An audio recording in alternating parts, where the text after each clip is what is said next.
Migrants or refugees? Thousands of migrants have crossed into Europe from Belarus. Refugees evacuated from Afghanistan left their lives behind for an uncertain future. The two words are often used interchangeably when describing immigration issues and humanitarian crises around the globe.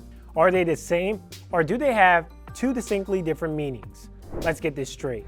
Immigration attorney Andres Mejer works with immigrants seeking U.S. citizenship. He says migrants can care less what you call them unless it's offensive. The way he defines migrants is simple. There are two views. One, and the one I believe is accurate, is migrant is anybody who's leaving their country for any reason.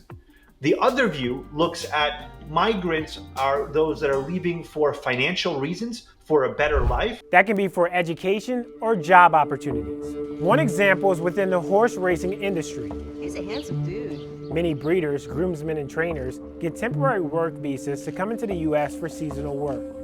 They are considered migrants, whereas Mejer says refugees have less of a choice. Who they're afraid of, the government or a group the government can't control, the group or the government are going to persecute them because of race, religion, nationality, political opinion, or particular social groups. Like the Afghans who helped the U.S. fight the Taliban. Hundreds of Afghan refugees arriving here at Dulles International Airport. They came to the country as refugees to avoid persecution. They got their paperwork needed and were granted entry legally.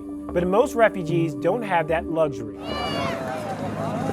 Over the past 2 decades, refugees from the Middle East tried to seek refuge in the European Union. While they didn't have their paperwork in hand, war was a good enough reason for fleeing. So as you can see, not every case is clear-cut. When refugees migrate from country to country, the lines over refugee and migrant get blurred. A surge of more than 12,000 migrants growing by the hour, huddled in the shade of this border bridge in Del Rio, Texas. Haitian refugees seeking a better life migrated to Central America. Many found work. Then when work ran out, they migrated all the way to the U.S. border. So are they refugees or migrants? Which is why we also checked Merriam-Webster's dictionary. It agrees refugees flee. The website meaningofmigrants.org is a bit different. Basically, it says migrant is an inclusive label and refugee falls under its umbrella. But it also concludes there is no consensus on the meaning, leaving organizations themselves to decide on how they define migrants. Let me know your thoughts in the comments below.